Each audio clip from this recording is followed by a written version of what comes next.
കൗസല്യ സുപ്രജ രാമപൂർവ സന്ധ്യ പ്രവൃദ്ധതേ.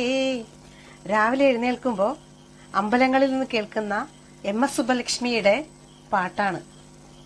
പക്ഷേ മനസ്സിനും ശരീരത്തിനും എത്രമാത്രം കുളിരാണ് തരുന്നത് എന്ന് നമുക്ക് പറഞ്ഞറിയിക്കാൻ വയ്യ. എന്തൊരു ഭംഗിയായിട്ടാണ് അതിനെ വിശദീകരിച്ചിരിക്കുന്നതെന്നറിയാമോ? അത് വിശദീകരിച്ചിരിക്കുന്നത് ഒരു ഉസ്താദാണ് കേട്ടോ. ശരിക്കും പറഞ്ഞിട്ടുണ്ടെങ്കിൽ ഈ ഉസ്താദിന്റെ പ്രസംഗം കേട്ടതിന് ശേഷമാണ് അതിന്റെ ശരിയായ അർത്ഥം എന്താണെന്ന് എനിക്ക് മനസ്സിലായിട്ടുള്ളത്. ഞാൻ ഈ വീഡിയോയ്ക്കൊപ്പം ആ ഉസ്താദ് പറഞ്ഞ വാക്കുകളുടെ ഒരു വീഡിയോ കൂടി ഇടുകയാണ്. ഒന്ന് കേൾക്കണേ, മനസ്സിലാക്കണേ. കൗസല്യ സുപ്രജ രാമപൂർവ സന്ധ്യാ പ്രവർത്തതേ. ഉത്തിഷ്ഠ നരശാതുലം കർത്തവ്യം ദൈവമാന്തിതം. ഉത്തിഷ്ഠോദിഷ്ട ഗോവിന്ദ ഉത്തിഷ്ഠ ഗരുഡധ്വജ. ഉത്തിഷ്ഠ കമലാകാന്ത ത്രൈലോക്യം മംഗളം ഗുരു. കമലാകുജ തിന്ദിന കുങ്കുമതോ നീയതാതുനിതാതുല നീലതനോ. രാവിലെ അമ്പലത്തിൽ നിൽക്കുന്ന എഴുന്നേക്കട ഉത്തിഷ്ഠ, എഴുന്നേക്ക്. നരശാതൂലം കർത്തവ്യം ദൈവമാന്തിരം. ദൈവകൃപ കിട്ടുന്ന കർത്തവ്യ നിരതനായി എഴുന്നേക്ക്. സുബഹികരിക്കണം തന്നെ അതിന്റെ അർത്ഥം. അതിന്റെ അർത്ഥം ഉത്തിഷ്ഠ നരശാതൂല കർത്തവ്യം ദൈവമാന്തിരം.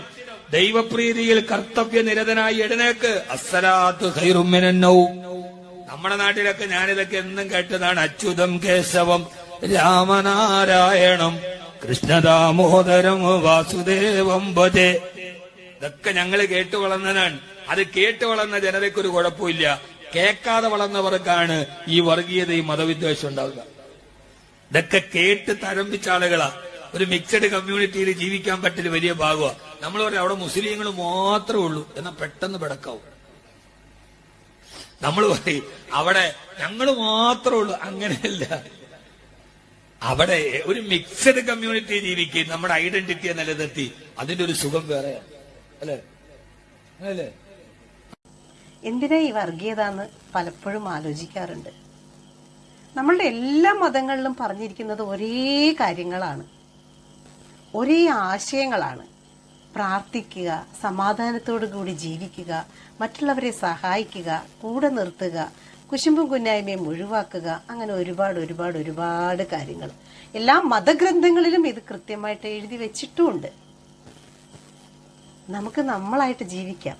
നമ്മുടെ ഇന്ത്യൻ സംസ്കാരത്തെ മാനിച്ചുകൊണ്ടും നമ്മുടെ മതങ്ങളെ ആചരിച്ചുകൊണ്ടും നമ്മുടെ രാഷ്ട്രീയ മതവൈകാര്യങ്ങളെ മാറ്റി നിർത്തിക്കൊണ്ടും മുന്നോട്ട് പോകുന്നത് എത്ര ഭംഗിയായിരിക്കും. കലാപങ്ങളില്ലാത്തൊരു നാട്, പ്രശ്നങ്ങളില്ലാത്തൊരു നാട്, സഹായഹസ്തങ്ങളുള്ള ജനങ്ങള്. എന്ത് രസമാണല്ലേ?